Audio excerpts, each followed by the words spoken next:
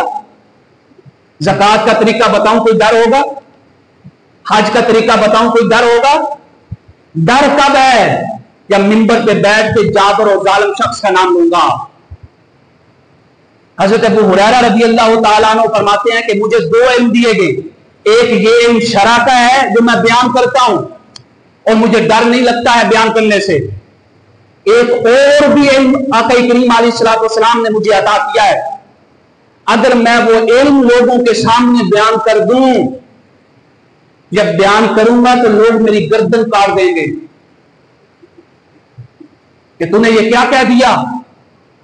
کیوں کہ جن کے بارے میں بیان کیا جائے گا وہ مناصب کے اوپر بیٹھے ہوں گے، عہدوں کے اوپر بیٹھے ہوں گے، حکمرانی میں ہوں گے، وزارتوں میں ہوں گے، جن کے بارے میں آقا کریم علیہ الصلوۃ والسلام نے بتایا۔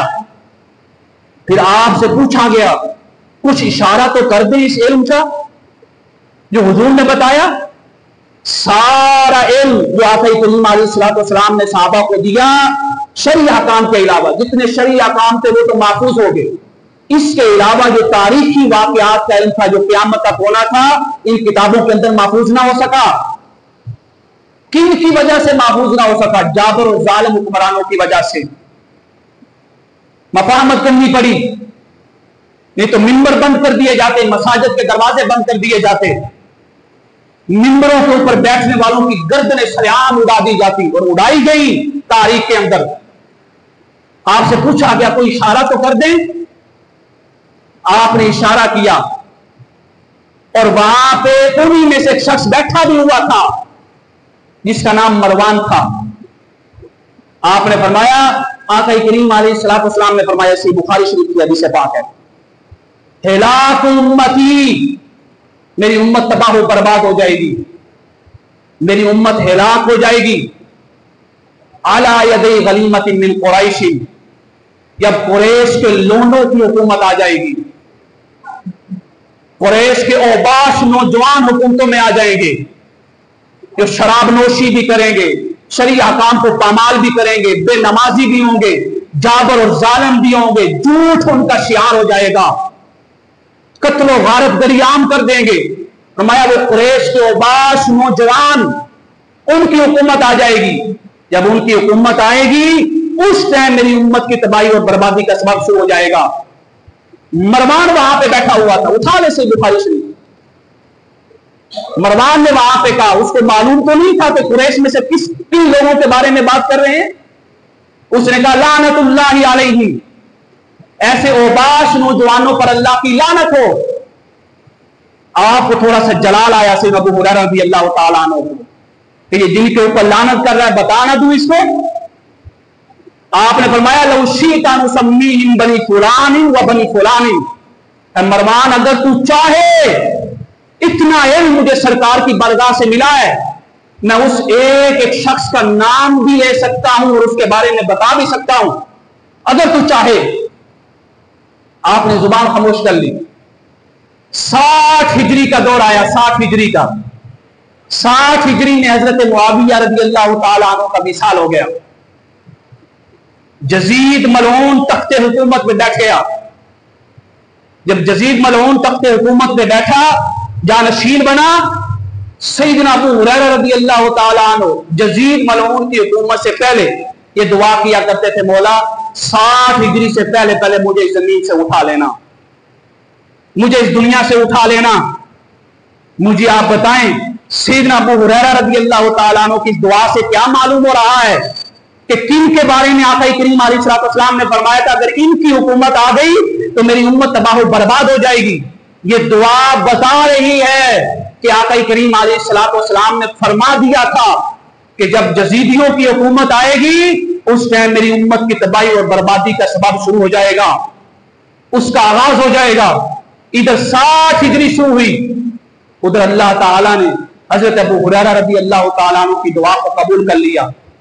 آپ کا وصال ہو گیا یزید کی حکومت سے پہلے. ادھر یزید جانشین ہوا. اب اس نے خط لکھا مدینہ منورہ کے گورنر کی طرف, امام علی مقام امام حسین رضی اللہ تعالیٰ عنہ کے بارے میں. یہ خط کیا تھا, یہ سارا پس منظر بیان کرنے کی وجہ یہ تھی کہ اب ہمارے سامنے یہ واضح ہو گیا کہ واقعہ کربلا نہ تاریخی واقعہ ہے نہ تخیلاتی واقعہ ہے. یہ واقعہ کربلا وہ ہے جس کے بارے میں خود آقا کریم علیہ الصلوۃ والسلام نے اپنی حیات طیبہ میں, اپنی حیات مبارکہ میں امت کو خبر دے دی تھی کہ میدان کربلا کے اندر میرے حسین کو شہید کر دیا جائے گا. ایک بات سن لیں, حضور نبی کریم علیہ الصلوۃ والسلام نے فرمایا اس شخص کے اوپر اللہ کی لعنت ہے جو نوحہ کرتا ہے, ماتم کرتا ہے, پیٹتا ہے, چہرے کے اوپر ہاتھ مارتا ہے. اور فرمایا اتنا ہی نہیں, اس کے اوپر بھی اللہ کی لعنت ہے, اور جو ایسی جگہوں پہ جا کے ان کو دیکھتا ہے اس کے اوپر بھی اللہ کی لعنت ہے. حسین کا ذکر ماتم کے لیے نہیں, حسین کا ذکر ہے کہ پیغام دیتا ہے کہ جب بھی کسی بھی دور کا یزید آئے اس کے سامنے اپنی گردنوں کو جھکانا نہیں ہے, گردنوں کو کھڑا کر کے اس کے سامنے کلمہ حق بلند کرنے کا نام حسینیت ہے.